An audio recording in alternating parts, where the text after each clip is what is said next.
Prédicateur, pasteur Alain Ouvrard. Thème du message: Adieu aux frayeurs.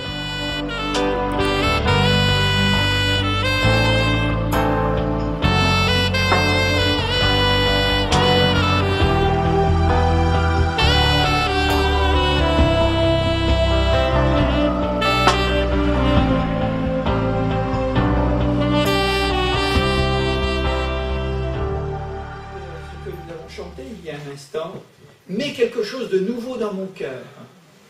Et peut-être justement devant des situations qui ne sont peut-être pas simples dans la vie des enfants de Dieu. Et nous allons voir donc une première lecture dans l'Ancien Testament, ça se situera notre méditation. Écoutez, on va prendre 1 Samuel chapitre 21. Alors, 1 Samuel chapitre 21. Et un tout petit passage, et ensuite nous nous reporterons dans le livre des psaumes. Voilà, je fais le rappel de la lecture. 1 Samuel 21, verset 10. David se leva et s'enfuit le même jour loin de Saül. C'était le roi d'Israël. Il arriva chez Achis, roi de Gath. Les serviteurs d'Achis lui dirent: « N'est-ce pas là David, roi du pays? N'est-ce pas celui pour qui l'on chantait en dansant? Saül a frappé ses 1000 et David ses 10 000. » David prit à cœur ces paroles et il eut une grande crainte d'Achis, roi de Gath. Il se montra comme fou à leurs yeux et il fit devant eux des extravagances. Il faisait des marques sur les battants des portes et il laissait couler sa salive sur sa barbe. Achis dit à ses serviteurs: « Vous voyez bien que cet homme a perdu la raison. Pourquoi me l'amenez-vous?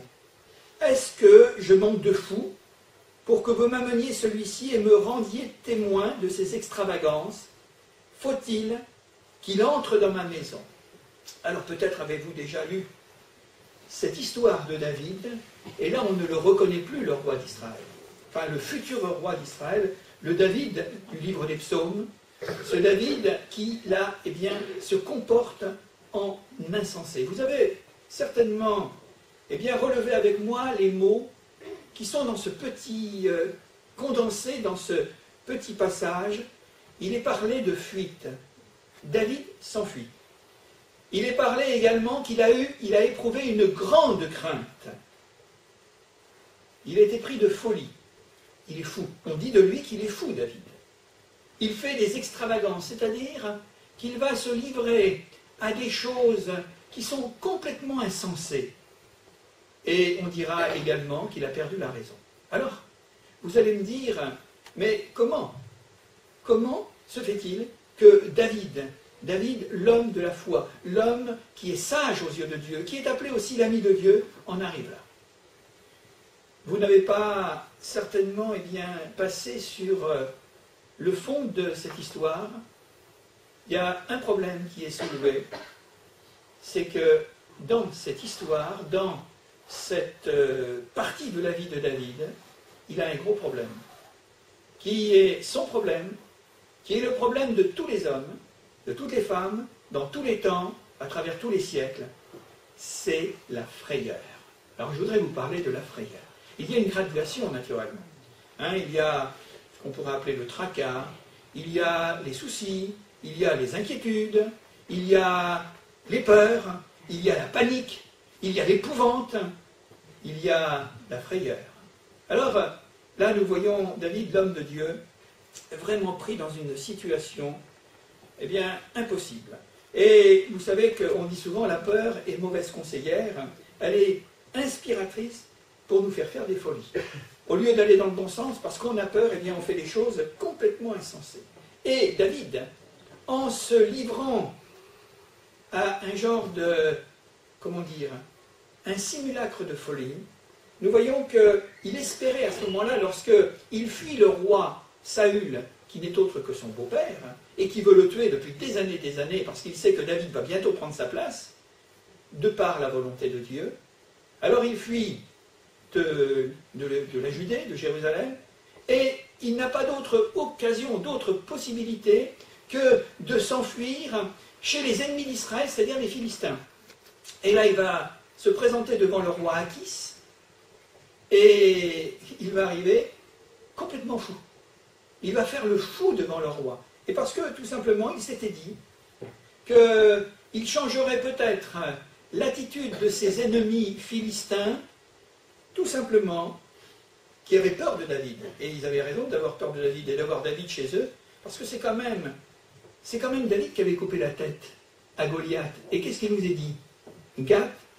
Goliath était de Gath.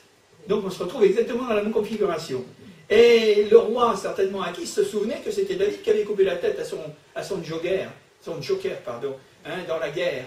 Et que finalement, et quand il voit arriver, il se dit, mais je suis pris d'un côté, je suis pris de l'autre, que ce soit le roi d'Israël ou que ce soit le roi des Philistins, ils vont me mettre à mort. Et à ce moment-là, il va simuler une folie parce qu'il a peur de mourir.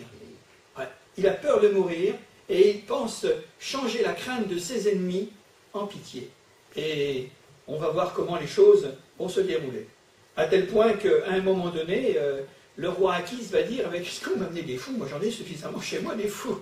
Des fous, il y en a partout, hein, ça c'est clair. Il me dit, mais pourquoi vous me l'amenez? Alors on lui avait dit, mais c'est parce qu'il s'est réfugié, il demande asile, il demande ta protection, etc. Et à un moment donné, le roi dira, mais de toute façon, hein, c'est pas la peine d'aller plus loin, hein, qu'il entre, je ne veux pas qu'il rentre dans ma maison. Ce qui veut dire qu'il ne lui a rien fait à David, mais il l'a renvoyé. Il lui a dit, maintenant tu vas où tu veux, je ne peux plus te voir. Et cette histoire, finalement, on la retrouve quelques années plus tard dans ce psaume. Le psaume 34 que nous allons maintenant lire et poursuivre, et c'est justement en faisant référence à ces moments de frayeur, ces moments d'épouvante qui a bouleversé la vie de cet homme de foi, ce croyant hors pair, et il va le raconter, il va l'écrire dans un psaume, psaume 34, et je lis ceci, quelques phrases. De David, psaume de David. Lorsqu'il contrefit l'insensé en présence d'Achis, hein, c'est Abimélec, c'est le titre royal des Philistins, mais le nom était Achis, donc, et qu'il s'en alla chasser par lui, je bénirai, dira-t-il, l'Éternel en tout temps, sa louange sera toujours dans ma bouche, que mon âme se glorifie en l'Éternel, que les malheureux écoutent et se réjouissent, exaltez avec moi l'Éternel, célébrons tous son nom. J'ai cherché l'Éternel, il m'a répondu. Il m'a délivré de toutes mes frayeurs. Quand on tourne vers lui les regards, on est rayonnant de joie et le visage ne se couvre pas de honte. Quand un malheureux crie, l'Éternel entend et il le sauve de toutes ses détresses. L'ange de l'Éternel campe autour de ceux qui le craignent et il les arrache au danger. Sentez et voyez combien l'Éternel est bon, heureux l'homme qui cherche en lui son refuge. Craignez l'Éternel, vous tous ses saints, car rien ne manque à ceux qui le craignent. Voilà ce que David a écrit après son expérience quelque temps plus tard et qui lui a causé autant d'effroi, autant de bouleversements, autant d'émotions, dans sa vie. Je pense que les uns et les autres, heureusement, nous ne connaissons pas, j'espère, la crainte en permanence. Il y a des gens dans notre monde qui vivent la crainte en permanence. Ils ont peur de tout. Peur de vivre, peur de mourir, peur de l'accident, peur de l'incident, peur que quelque chose arrive, aux membres de leur famille, peur de perdre son travail, peur de ne pas avoir suffisamment d'argent pour finir le mois. C'est pas une vie d'avoir peur. C'est terrible. Et c'est pourtant quand même la réalité de la nature humaine. La première émotion que l'homme a rencontrée dans le jardin d'Éden après avoir trahi, on pourrait dire, pourquoi Dieu l'avait appelé, c'est tout simplement la peur. Adam répondra à Dieu, j'ai eu peur, c'est pourquoi je me suis caché. En d'autres termes, si vous voulez, j'ai eu peur, c'est pourquoi je me suis enfui. Enfui devant quoi? Est-ce que nous nous battons contre des spectres, contre des fantômes, ou est-ce qu'il y a véritablement une réalité? Alors j'aimerais brièvement ce matin faire une petite analyse de ce que nous pouvons ressentir et que nous ne maîtrisons pas. Parce que s'il y a un sentiment qui est difficile à en connaître les tenants et les aboutissements, c'est bien justement la peur et tout ce monde qui va avec. La peur, c'est quelque chose de fort. c'est quelque chose qui vous frappe, c'est quelque chose qui vous fait tomber, c'est quelque chose qui vous rend fou. On l'a vu il y a un instant. Et je pense que ce que nous avons besoin de comprendre, c'est qu'il nous faut, les uns et les autres, eh bien, recourir à cette arme dissuasive, à cette arme préventive, protectrice, qui est la foi. On comprend? Il nous est dit que la foi bannit la crainte. Et ça, c'est écrit dans la Bible. C'est véritablement ce que Jésus dit à chaque instant, devant ceux qu'il rencontre. Ne crains point, crois seulement. Alors, j'aimerais donner quelques précisions, parce que on peut être fort dans certains moments, même des moments de crainte, puis il y en a d'autres, on est quelquefois très faible. Alors on ne va pas en arriver peut-être comme David, qui était en train de faire des marques sur le bois des portes, hein, et il en était rendu faire des extravagances, il en était même à baver, vous vous rendez compte, dans sa barbe. C'est terrible une chose pareille pour le David, qui était le vaillant héros de Dieu, qui était capable de saisir l'ours et puis le lion, qui était capable d'affronter 10 000 contre lui, et là, finalement, eh bien, il a perdu pied. Comme quoi ça peut arriver à tout le monde. Ça vous est arrivé d'avoir des grandes frayeurs dans votre vie? C'est quelque chose, hein. On a eu le spectacle, enfin en tous les cas on a eu le commentaire, le moins, de ce bateau qui a complètement chaviré là sur les côtes de l'Italie d'une manière tellement étrange et à la fois stupide, que les gens qui sont sortis et qui ont donné quelques témoignages, quelques commentaires de leur vécu, ils ont dit mais c'est affreux, hein, parce qu'à ce moment-là les gens ne respectent plus rien, ils s'écrasent les uns les autres, à qui, sauf qui peut, hein, c'est tout, hein. Ça s'appelle de la panique. Et quelquefois on peut être fragilisé par toutes sortes de circonstances. Quand on est malade, eh bien c'est plus difficile. Hein, c'est difficile de se maîtriser dans notre pensée et dans notre cœur, de dire, eh bien voilà, il y a tel danger, je le regarde en face, et je vais m'en sortir. C'est pas toujours aussi évident. Hein. D'ailleurs, hein, on rassure continuellement, à commencer par les enfants. N'aie pas peur, papa, maman sont là, vous comprenez? Et on pourrait dire aujourd'hui pour les enfants de Dieu, mais n'aie pas peur, le Seigneur est près de toi. Je suis tous les jours avec vous jusqu'à la fin du monde. L'aurais-tu oublié ça? Je ne t'abandonnerai pas. Je ne te délaisserai pas. Alors que peut me faire un homme? Alors vous connaissez tout ça. Je voudrais dire d'abord, pour étayer un petit peu notre histoire, c'est que Dieu a fait de sa créature, c'est-à-dire l'homme, eh bien là, un être doué de raison et de sentiment. Eh oui, c'est bien quand même la différence, que nous sommes des êtres supérieurs au monde animal et puis tout le reste de cette création de Dieu. Donc, nous avons la raison et nous avons le sentiment. La raison, ben, on sait ce que c'est, hein, ça fait partie aussi de notre intelligence. Mais combien tout cela est fragile. Oui, on peut perdre la raison. David avait perdu la raison. Et puis, il y a également le sentiment. Ça, c'est une particularité de notre humanité. Et quelquefois, nos sentiments nous jouent des mauvais tours. On croit voir des choses qui n'existent pas. Et puis, quelquefois, nous sommes tout à fait aveuglés sur des situations qui sont des réalités. Alors, parce que nous sommes des êtres humains, eh bien, nous pouvons réfléchir sur des problèmes et nous faisons appel à la raison. Qu'est-ce que je dois faire? Comment dois-je me comporter? Ceci, quel chemin prendre, etc., etc. Et lorsque nous pensons raisonnablement, eh bien, nous envisageons des solutions. Et certainement, pour l'enfant de Dieu, les meilleures solutions que nous pouvons envisager, c'est d'y associer le Seigneur. C'est-à-dire qu'il y a des choses logiques, il y a notre expérience, il y a toutes sortes de positionnements que la vie nous a appris. Et puis, on envisage des solutions, mais toujours avec le Seigneur. Hein. Cherchez d'abord le royaume de Dieu, puis le reste vous sera donné par-dessus. Bien sûr, nous sommes impliqués dans tout cela, mais la priorité, c'est le Seigneur. Et puis, nous pouvons donc également eh bien, pressentir différentes issues. Il y en a des bonnes et des mauvaises. Et quand on est dans un état normal, quand on est dans une position raisonnable ou raisonnée, alors ça nous conduira vers des issues qui seront des issues bonnes, des issues qui seront, eh bien là, une bénédiction. Je dirais que la peur est une des composantes, si je peux m'exprimer ainsi, de notre affectivité. Souvent, ce n'est pas toujours la raison qui mène la route, qui nous indique le chemin. C'est souvent ce qui se passe à l'intérieur de nous-mêmes, c'est-à-dire notre cœur. Et cela fait appel, naturellement, eh bien, à nos sens. Que ce soit ce que nous voyons, ce que nous entendons, ce que nous goûtons accessoirement, ce que nous touchons. Voilà donc 5 sens qui sont en fonctionnement et quelquefois qui interfèrent et font des, comment dire, des courts-circuits avec tout simplement notre affectivité. Et c'est notre cœur qui parle à ce moment-là. Alors on s'aperçoit que on en fait l'expérience un jour ou l'autre. Parfois c'est de moindres conséquences, quelquefois c'est beaucoup plus grave. La peur, fondée sur l'existence d'un danger extérieur, réel, physique, est une peur salutaire. Je vais vous donner un exemple, vous allez le comprendre. Alors il y a d'abord la loi, je pense du code de la route. Quand on nous dit qu'il faut s'arrêter au rouge, c'est plus convenable, c'est raisonnable, autant pour nous que pour les autres. Et il y a toutes sortes de précautions qui sont là, que nous prenons tous les jours, parce que nous savons qu'il y a derrière, finalement, un grand panneau sens interdit, et nous réagissons par la peur. Mais heureusement, c'est bon signe, parce qu'il y a des fous, excusez-moi, des fous qui nous semblent raisonnables et qui passent toutes les barrières. Et ça, c'est quelque chose de terrible dans notre monde. Donc, les choses fonctionnent de cette manière, il y a une peur salutaire.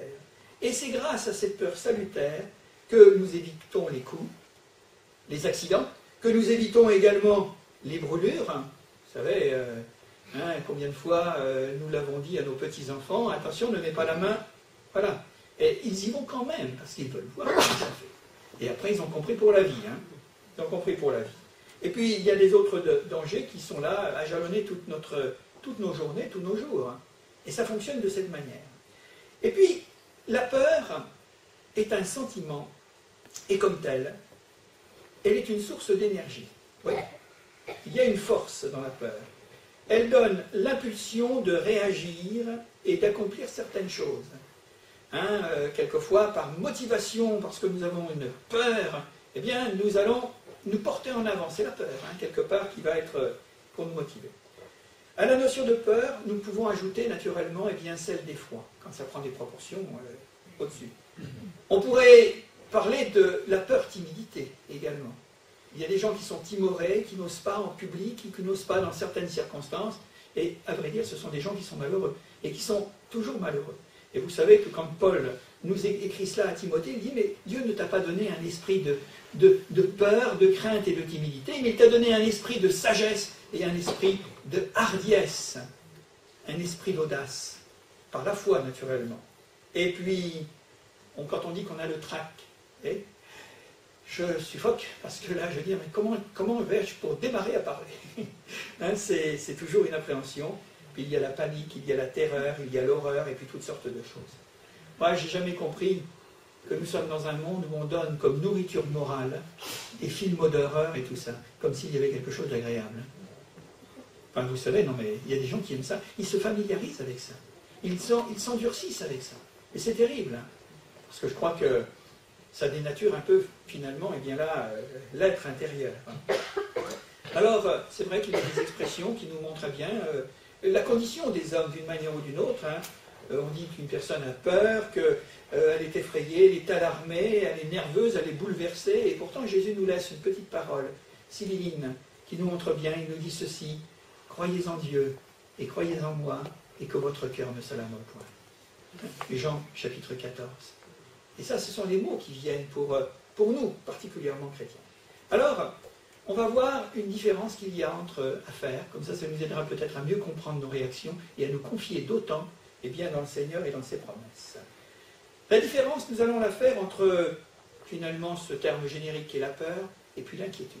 Qu'est-ce que la peur et qu'est-ce que l'inquiétude?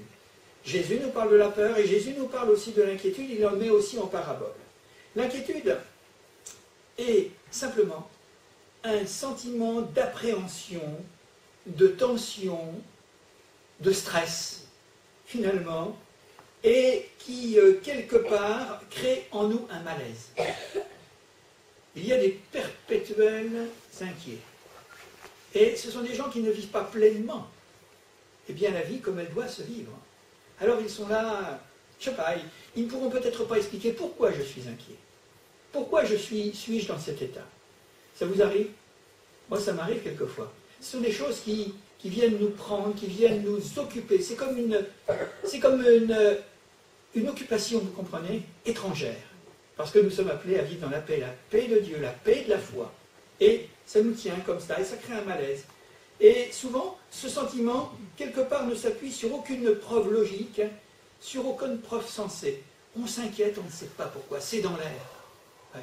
Et aujourd'hui, la constante de notre société occidentale et moderne, il semblerait que ce soit ça. Hein. L'incertitude de l'aujourd'hui, et surtout l'incertitude du lendemain. On est en train d'exploiter la chose à fond en ce moment, dans cette année 2012, où il y a certainement des échéances, et puis des grands bouleversements à venir. Bon, la Terre, je voudrais vous dire, on en a toujours connu. Hein. C'est pas d'aujourd'hui. Hein. On n'est pas né avec ce jour, on n'est pas né avec ce monde. Hein. Il y a bien des gens qui ont vécu. Et il me semblerait que, quelquefois, à travers tout ce qui nous est donné par les médias, il semblerait qu'il y ait un fonds de commerce là, à essayer d'agiter tout ça et à mettre les gens dans le malaise. Ouais. Voilà, c'est ça. Et les gens sont pris de folie aussi. Hein. On en voit et on entend des choses, on se dit, mais c'est abominable ce que l'on peut nous rapporter tous les jours. Mais comment les gens se livrent à de telles choses? Comment se fait-il qu'ils passent toutes les barrières? Alors, ce malaise, il est là. Et on s'aperçoit qu'on essaierait de pouvoir y apporter une raison, quelque chose de logique, on ne le comprendrait pas. Alors, cela engendre un sentiment de danger permanent. Comprenez? On est sur le qui-vive, c'est pourquoi les gens sont nerveux. C'est pourquoi ils ont des réactions violentes. C'est pourquoi ils ont quelquefois des mouvements ou des paroles d'agressivité. C'est terrible, cela. David vivait ça dans notre texte. Lui, il était fugitif depuis des années. On voulait lui couper la tête des deux côtés, vous comprenez? Autant du côté de Jérusalem avec le roi Saül, et puis autant de l'autre côté avec le roi Achis. Il était complètement, finalement, là, dans cette période. C'était quelque chose de difficile. On peut le comprendre un petit peu. Danger imminent, un danger permanent. La peur, elle, est une réaction émotive, consciente d'un danger réel, ou du moins qui semble être réel pour une personne qui est apeurée. Parce que quand on est apeuré, on ne juge pas les choses de la même manière. On ne voit pas les choses de cette manière. Quand on est dans un état de dépression, de semi-dépression, d'angoisse, d'anxiété, dites donc, hein, tous nos sens sont modifiés. Hein. Vous l'avez déjà vécu, ça? Ah ouais, c'est terrible, hein, parce qu'on peut avoir des réalités, il y a peut-être des choses réelles, mais souvent on les amplifie. Vous comprenez? On prend les petites choses énormes, on en perd la raison. Et on se dit, mais c'est terrible une chose pareille, mais qu'est-ce qui va m'arriver? Vous avez quelqu'un à côté de vous qui vous dit, mais pourquoi tu t'en fais? Alors ça a le temps d'énerver. Hein? Mais ce n'est qu'une souris. Mais moi je vois un éléphant. Alors qu'est-ce que vous voulez? Moi je vois simplement des choses normales, et toi tu vois une montagne. Tu en fais d'ailleurs toute une montagne. Vous comprenez les expressions. Mais c'est parce que ça rend malade. Ça nous met dans un état de malaise. Ça nous met dans l'embarras. Et notre vue, notre perception auditive, ce que nous entendons, ce que nous voyons les autres vivre, et ça nous rend d'autant plus malades. En ce moment, je constate, et peut-être est-il besoin que nous entendions ce message pour nous encourager aujourd'hui, mais même parmi les frères et les sœurs, parmi les chrétiens, il y a comme une vague de dépression. Enfin, peut-être c'est exagéré ce que je suis en train de dire, mais une déstabilisation psychologique. Alors, bien sûr, en raison des phénomènes de l'extérieur, en raison du stress, en raison de la fatigue, en raison peut-être des virus qui passent et qui nous mettent quelque part mal. Ça, c'est sûr. Mais tout ça, c'est exploité. Alors, c'est vrai que quand une personne est apeurée, il y en a une qui se met en route, et vous le connaissez, je vous l'ai souvent dit, c'est la folle du logis. Et quand elle balaie la pièce, à la fois la tête, le cœur et puis tout ce que vous voulez, quand elle fait du nettoyage, je peux vous dire qu'elle fait voler de la poussière. Et dans la poussière, ça fait comme un brouillard. Alors on suffoque, on est asphyxié et on ne sait plus du tout où on en est. Et il y a des réponses et il y a des solutions naturellement, et on va les voir d'ici quelques instants. Alors on peut donc différencier la peur de l'inquiétude en disant que la peur est tournée vers l'extérieur. Il avait peur David parce qu'il voyait là les deux ennemis qui s'approchaient de lui, tandis que l'inquiétude l'est tournée vers l'intérieur. Ce qui est malade, c'est à l'intérieur de nous-mêmes. C'est ça ce qui est malade. C'est mon cœur, c'est ma pensée, c'est ma raison, c'est mon intelligence, c'est quelquefois ma conscience. C'est ce que je me dis et que je me répète continuellement, mais c'est moi qui suis malade. Voilà. Et j'interprète ce qui se passe à l'extérieur. Ça me rend malade. L'inquiétude peut être définie comme une peur sans cause valable. C'est vrai. D'ailleurs, on le dit à celui qui est inquiet, on dit, mais ne t'inquiète pas. On le dit d'autant plus à des enfants de Dieu, mais le Seigneur est là. Il va t'aider, il va te secourir. Est-ce que, et je voudrais quand même vous le dire, mais est-ce que Dieu va nous laisser tomber après nous avoir sauvés, nous avoir pris? C'est nous qui allons les laisser tomber, mais ce n'est pas lui. Lui, il tiendra jusqu'à la fin. Nul ne les ravira de ma main, nous dit Jésus. Et ça, il faut être sûr de cela. Il faut que nous renforcions nos convictions et nos assurances dans le Seigneur. Il ne va pas nous laisser tomber. Nous pouvons être infidèles, mais lui, il demeurera fidèle. Mes frères et sœurs, qui vous en faites là, eh bien des montagnes, mais ce n'est pas le Seigneur qui va vous laisser tomber. Vous êtes en train d'inquisitionner en disant, mais j'ai péché cette semaine, j'ai fait ceci, je n'ai pas fait ça, etc., etc. Écoutez, vous n'êtes pas sauvés parce que vous faites ce que vous faites, mais vous êtes sauvés parce que vous croyez. Et la culpabilité de ne pas en avoir fait assez vous annule complètement la force de votre foi et de la grâce qui est sur vous. Et ça, c'est malheureux. C'est terrible, ça. C'est terrible. Alors,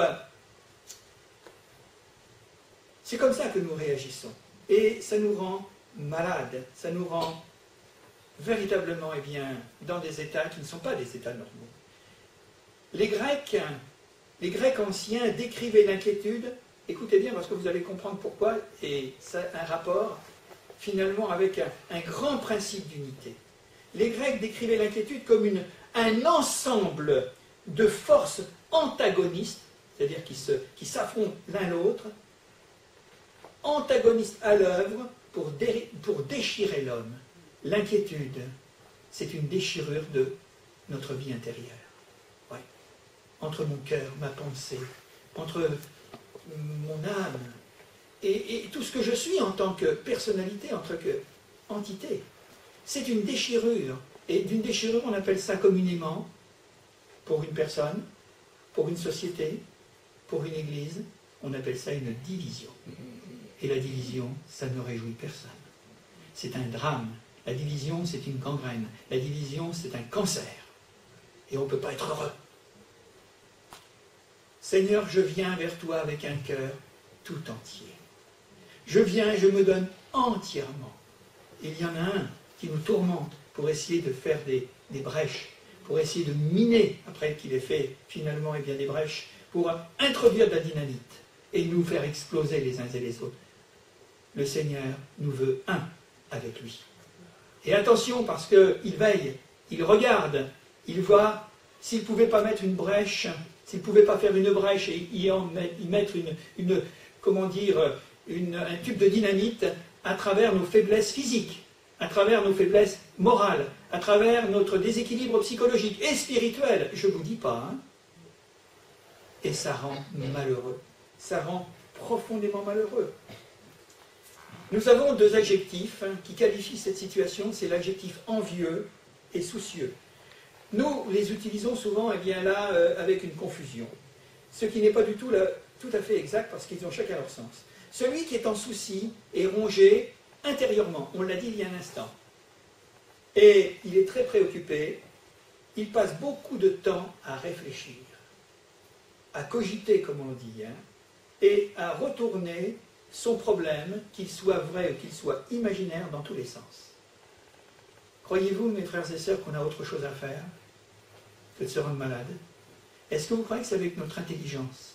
Est-ce que vous croyez que c'est avec toutes nos déductions, nos analyses et nos investigations propres que nous allons trouver la solution? Ne crains point, crois seulement. Tout simplement. Et on s'aperçoit que celui qui est sur cette pente, non seulement il n'a pas un problème qui est réel, mais il en a deux maintenant. Il a celui de son problème réel et il y a celui de son inquiétude qui n'en finit pas. Donc ça lui en fait deux. Un, ça suffirait, hein. C'est déjà pas mal. Hein. Et on les multiplie comme ça, de plus en plus. Et nous voyons que des gens ressassent. Hein. Ce sont des mots un petit peu particuliers, mais il ressasse continuellement dans sa tête et envisage, et là vous allez certainement vous reconnaître, et envisage très souvent, en général, d'abord le pire. Waouh, c'est pas possible que je m'en sorte comme ça. Ah mais c'est... Oui, parce que nous avons, et le diable est arrivé à faire une brèche suffisamment béante, grande, pour nous remplir d'explosifs, vous comprenez, une charge explosive pour nous faire perdre notre équilibre, que souvent dans notre nature humaine, nous sommes beaucoup plus à avoir tendance à croire au négatif qu'au positif, et même chez les enfants de Dieu. Nous avons vraiment besoin de nous tenir devant le Seigneur sans être des optimistes irréalistes et éthérés, mais néanmoins, je crois qu'il est quand même beaucoup mieux et beaucoup plus confortable de vivre lorsque nous avons la joie du Seigneur en nous que de voir toujours les choses au plus noir. Vous parlez avec les gens qui sont quelquefois un petit peu déstabilisés et ils vous disent « Oh là là, vous ne pouvez pas savoir ce qui va m'arriver. » Il va vous arriver quoi? Et ils font l'énumération de ce qu'ils craignent. Eh bien, c'est comme Job dit, ce que je crains, c'est ce qu'il m'arrive, tout simplement. Et ça, c'est la foi à l'envers. Si vous croyez que ça va vraiment arriver, que vous allez avoir une catastrophe, que cet après-midi, il va y avoir un tsunami sur Saint-Nazaire, et il va y avoir des vagues de 15 mètres de haut. Moi, j'habite au 2e étage, j'espère pouvoir m'en tirer. Mais quand même. Et il y a des gens qui ne portent les choses que véritablement au pire.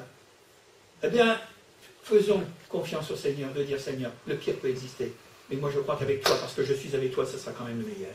Amen. La négativité de notre esprit, de notre mentalité, de notre réflexion. L'apôtre Paul pouvait dire ceci dans 1 Corinthiens, il dit « Je ne me laisserai asservir par quoi que ce soit. » À commencer par la peur, par la crainte, par les inquiétudes et tout ça. Vous voulez la délivrance, frères et sœurs? Pour l'heure, vous en sentez beaucoup. Mais c'est pas grave. Moi, j'ai le temps, je recommence cet après-midi, et puis encore, là, j'ai quelques années encore devant moi. Je vais revenir, il est toujours sur le même message, hein, d'accord? Voilà. Mais, envisager le pire, ça, c'est le mensonge de l'adversaire. Envisager le pire, surtout que nous sommes enfants de Dieu, et que Dieu veut le meilleur. Et il est fortiche, hein, pour nous mettre de la poudre dans les yeux. Étymologiquement, le mot est composé de 2 racines, dont l'une est liée au mot âme et l'autre au mot divisé. C'est notre âme qui est divisée, vous savez? Ouais, c'est ça. Division intérieure. Et se faire du souci, c'est donc diviser notre âme. Je me coupe en deux, en quelque sorte. Il y a les 2 natures en moi, l'inquiète et la rassurée. Il y a la foi d'un côté, le doute et l'incrédulité de l'autre. Et ça crée finalement un conflit intérieur, une dualité. Vous voulez vivre heureux? Vous voulez vivre dans la paix? Oui, j'ai bien vu. Voilà, vous avez tous gagné. Eh bien, écoutez, vous savez ce qu'il faut choisir, hein, naturellement. Il y a un homme dans la Bible qui s'appelle le prophète Habacuc. Je vois que vous me surveillez ce matin, parce que vous dites, Alain, il a peut-être raison de dire ça, mais moi où j'en suis? Ben, suivez donc Jésus. Vous allez voir. Donc je reviens à mon prophète Habacuc. Il décrit d'une manière tout à fait particulière ce qu'un homme de Dieu, un prophète, un grand prophète de Dieu, eh bien, qui était en proie aux soucis, comme David que nous avons lu tout à l'heure, quand il a su que Dieu allait amener la guerre sur le pays d'Israël. Et ça l'a complètement sidéré. Il m'a dit, mais Seigneur, c'est ton peuple. Et Dieu lui répond, oui, c'est mon peuple, mais il a péché. Il a fait tellement de choses pendant des siècles et des siècles. Maintenant, il faut qu'on mette les choses à jour et qu'on le renouvelle. Qu'on les guérisse finalement de leur source de mal. Parce que le mal s'était installé. Alors, Habacuc dit ces paroles. Eh bien, j'ai entendu. Et mes entrailles ont frémi quand j'ai entendu Dieu me dire que la guerre allait arriver sur Jérusalem. Et à ce bruit, écoutez, vous allez bien voir comment il était. Hein. Et c'était un homme de Dieu. Il est passé comme David. Il nous a dit, mais à ce bruit terrible, mes lèvres ont tremblé, mes os se dissolvent, et sans bouger, je frémis d'attendre le jour de la détresse. Écoutez, on ne sait pas ce qui va arriver dans le monde. Hein. Mais une chose qui est certaine, c'est qu'il ne faut pas certainement avoir cette même attitude qu'Habacuc, et de dire, j'attends en frémissant le jour de la détresse. Non, il y a autre chose à vivre. C'est la grâce que Dieu va nous donner. Et peut-être que nous pouvons voir des choses terribles dans le monde qui va arriver. Comme ceux qui ont vécu dans ce XXe siècle épouvantable et cruel et sanglant, ils ont vécu des choses épouvantables aussi, et terribles. Mais moi je pense que Dieu est avec ceux qui lui font confiance. Alors, il le dit, hein, j'attends le jour de la détresse. Pour dire que les soucis créent une division dans nos sentiments. Avec toutes les conséquences que ça peut avoir, que j'énumère rapidement, c'est que le souci, l'inquiétude, la peur, il prive l'individu de stabilité émotionnelle. On ne sait plus où on en est rendu. Les soucis créent une division dans la pensée. On ne sait plus quoi penser et imaginer. C'est pourquoi le souci a des convictions, dans des facultés de perception, et il ne sait jamais de quel côté il doit se situer. Un jour il est comme ça, un jour il est d'un autre côté. Et il fait des observations, eh bien, souvent incomplètes, voire fausses. Il s'imagine des choses qui n'ont pas lieu. Les soucis créent une division au niveau du jugement. Et nous nous trompons, nous nous méprenons sur les autres. Nous pouvons juger, nous pouvons dire des choses qu'il ne faudrait pas dire sur les autres, parce que ça nous amène à être complètement faussés. Les soucis créent une division au niveau donc du jugement. Ils créent également la division au niveau de notre volonté. Un jour, nous prenons la décision de faire et le lendemain, nous défaisons ce que nous avons essayé de construire. C'est que nous n'avons plus de volonté. Ça crée bien un état de déstabilisation. Et puis le soucieux est souvent incapable de mener ses projets à bonne fin. À peine a-t-il commencé qu'il les laisse tomber. Ouais. Il ne va pas plus loin. Vous savez, Jésus nous parlera de cette parabole de celui qui construit une tour. Ben voilà. Et c'est souvent bien, des états qui ne sont pas faciles. Les soucis et l'inquiétude affaiblissent et écrasent l'être humain. Et quelle différence avec ce que nous dit le livre des psaumes. Un cœur calme et la vie du corps. Aujourd'hui, on relate qu'il y a de plus en plus une augmentation de maladies psychosomatiques. Et après examen médical, on s'aperçoit que les gens, finalement, qui souffrent sur le plan de leur vie corporelle, on ne trouve rien, pas de cause. La cause, elle est à l'intérieur, c'est qu'ils sont rongés d'inquiétude et rongés par la peur. Et cela a des répercussions, finalement, sur leur être physique. Écoutez, qu'est-ce que dit David après son aventure? Comme cela nous est dépeint, parce qu'on comprend bien la personnalité de David à travers cette tempête qu'il a traversée. Traverser la peur, traverser la crainte, l'effroi et toutes sortes de choses. Vous savez ce qu'il dit au bout d'un certain temps, parce que c'est Dieu qui l'a délivré. Et c'est peut-être pour mes frères et mes sœurs que vous êtes, ce matin, eh bien, d'emprunter ces paroles de David, d'en faire votre aspiration et votre désir et votre prière. Écoutez ce qu'il dit. Mon âme se glorifie en l'Éternel. Que les malheureux écoutent et se réjouissent. Vous êtes malheureux? Ne vous réjouissez pas parce que vous êtes malheureux, mais réjouissez-vous parce que Dieu vous délivre. J'ai cherché l'Éternel, même dans mes cris de peur et d'effroi et d'épouvante, mais je l'ai cherché quand même, et il m'a répondu. Il m'a délivré de toutes mes frayeurs. Seigneur, je ne savais pas que tu étais là, mais tu étais vraiment là. Oui, et tu es là ce matin. Alors quand on tourne les regards, finalement, vers lui, eh bien on est rayonnant de joie. C'est le prophète Ésaïe qui dira à Israël, mais pourquoi promets-tu des regards inquiets? Pourquoi regardes-tu à droite, à gauche, en te disant, mais qu'est-ce que vous cherchez? Qu'est-ce que tu cherches?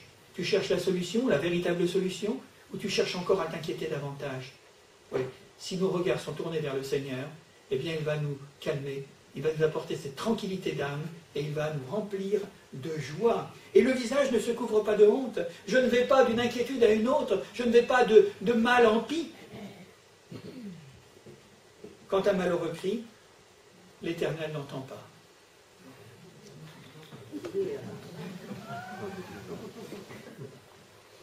Quand un malheureux crie ou une malheureuse, écoutez bien, je le fais à dessein, l'Éternel entend, mon frère, ma soeur, mon ami qui est là. L'Éternel entendra le moindre souffle et le moindre soupir de tes problèmes, d'inquiétude et tout ça. Il entend. Alors, et qu'est-ce que Dieu fait? Il te laisse dans ton état, non, il sauve le malheureux de sa détresse. C'est merveilleux et c'est formidable. L'ange de l'Éternel, si tu dis, je suis tout seul dans ma dépression, dans mon inquiétude, mais tu n'es jamais tout seul, parce que sache que l'ange de l'Éternel campe autour de ceux qui le craignent.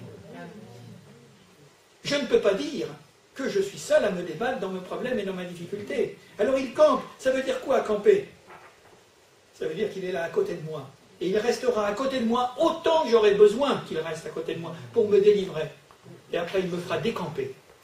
Il me fera décamper de cette terre de misère, de cette vie de sécheresse, de cette vie déshéritée. Parce que le Seigneur ne veut pas que nous vivions une vie de médiocrité. C'est une vie d'abondance. Et il veut nous remplir de cette joie et de ce bonheur. Et quand on comprend ce que veut dire le terme enthousiasme, c'est que le mot enthousiasme, et je le répète, ça veut dire Dieu en soi. Ce n'est pas Dieu loin de soi, mais c'est Dieu en nous, en soi. Enthousiasme. Sentez et voyez combien l'Éternel est bon. C'est pas vrai? Seigneur, tu m'as délivré de la non-vie. Tu m'as délivré de mon poison intérieur, de ma toxicité qui me ronge dans mes pensées, qui me rend profondément malheureux. Mais l'Éternel est bon, il est merveilleux, mon Dieu. Il m'a délivré. Pourquoi t'as battu mon âme, dira David également, dans le psaume 42. J'espère en l'Éternel, et il me délivrera, et je le louerai encore. Certains vous ne louez plus? Alors il faut réparer. Parce que quand on est rempli de l'Esprit de Dieu, cet Esprit du Seigneur, eh bien on loue le Seigneur. Parce qu'il est notre délivrance, il est notre refuge. Sentez, voyez combien l'Éternel est bon. Heureux l'homme qui cherche en lui son refuge. Et une dernière citation que vous connaissez, ça se situe tout simplement dans Philippiens, recommandation de l'apôtre Paul, parce que lui, il en a dû en avoir des craintes. Il a dû en avoir des peurs et toutes sortes d'épouvantes. Et dans le ministère qu'il accomplissait pour Dieu, écoutez, le Seigneur est proche. Philippiens chapitre 4, le Seigneur est proche. Pourquoi dis-tu que le Seigneur est éloigné de toi, qu'il ne se tient pas? Ça, c'est tes impressions. Ne te fie pas à tes sentiments et tes impressions, parce qu'elles ne sont pas bonnes. Le Seigneur est proche. Et comme si on entendait Jésus nous dire, mais ne vous inquiétez de rien. Ne vous inquiétez... Ah, c'est facile de dire ne vous inquiétez de rien. Ouais. Pourtant, en toute chose, faites connaître vos besoins à Dieu par des prières, par des supplications et avec des actions de grâce. Seigneur, toi, l'ami de minuit, l'ami de tout le temps, l'ami du jour et l'ami de la nuit, eh bien, Seigneur, je voudrais te remercier pour tout ce que tu m'as donné hier, tout ce que tu me donnes aujourd'hui, et tout ce que tu vas me donner demain, que je n'ai pas encore reçu, mais parce que je crois que tu vas me le donner, eh bien, je te suis reconnaissant avant de l'avoir reçu. Mettez dans votre vie de la louange et de l'action de grâce. Et vous allez voir, ça va changer votre existence. Et la conséquence, et la paix de Dieu. C'est ça ce que nous avons besoin. Quand on est dans l'inquiétude, dans l'épouvante, dans la panique, on n'est pas en paix. C'est évident. Et la paix de Dieu, qui surpasse toute intelligence. Vous savez, mon intelligence, moi je peux cogiter, je peux m'évertuer à essayer de penser des choses impensables, et souvent elles sont impensables, et Dieu me dit que son esprit, que sa grâce, que son amour, que sa force, c'est au-dessus de notre intelligence. Toute intelligence, ici-bas, sur la terre et dans le ciel, gardera vos cœurs, dites-le avec moi, gardera vos cœurs et vos pensées en Jésus-Christ. Écoutez, ça va? Je recommence? Non? Vous avez tout compris? Ben, comme vous faites un si beau sourire, on va remercier le Seigneur et soyez remplis de joie, soyez remplis de paix et ne vous laissez pas voler votre quiétude, parce que c'est dans le calme et le repos que sera votre force. C'est dans la tranquillité et c'est dans la foi, dans la confiance que sera votre force. Que Dieu nous bénisse. On va prier quelques instants. Amen. Seigneur, nous voulons te rendre grâce et te remercier parce que ta parole nous aide à comprendre. Elle, en effet, Seigneur, est une nourriture spirituelle, une nourriture, Seigneur, qui garde et qui guérit nos âmes malades, et malades de toute cette vie aujourd'hui, de notre propre tempérament qui parfois, eh bien, a cette tendance véritablement, Seigneur, à aller vers l'inquiétude plus que le repos. Seigneur, en effet, si Dieu est avec nous, qui sera contre nous? Et je te demande de visiter, Seigneur, les uns et les autres, mes amis, Seigneur, de telle manière que véritablement leur foi soit plus forte que son contraire, c'est-à-dire le doute et l'incrédulité. Et de ne pas laisser, Seigneur, une brèche s'ouvrir de plus en plus, souvent qui se fait jour d'une manière imperceptible, nous ne nous en apercevons pas, jusqu'au moment où nous sommes pris dans le filet, renfermés, captivés, Seigneur, emprisonnés. Seigneur, dans le nom de Jésus, je veux dire comme Paul, je ne me laisserai asservir par quoi que ce soit. Seigneur, dans le nom de Jésus, tu vas nous donner cette volonté. Je te demande, encore une fois de plus, de bien vouloir accepter mon cœur et ses sentiments, son affectivité. Je te demande de bien vouloir purifier ma conscience. Je te demande, Seigneur, de renfermer, de renforcer, Seigneur, ma volonté, Seigneur, pour qu'elle puisse acquiescer à la tienne en tout et partout. Je te demande, Seigneur, que tu me gardes, Père éternel, également. En effet, Seigneur, dans toutes ces dimensions, Seigneur, de mon âme, de mon cœur, de ma vie intérieure, pour que véritablement, je puisse dire, je louerai encore, je louerai toujours l'Éternel, mon secours et ma délivrance. Merci, Seigneur, fais du bien, le plus grand bien, et cela, Seigneur, par ton Esprit Saint. Merci, Jésus. Amen. Amen.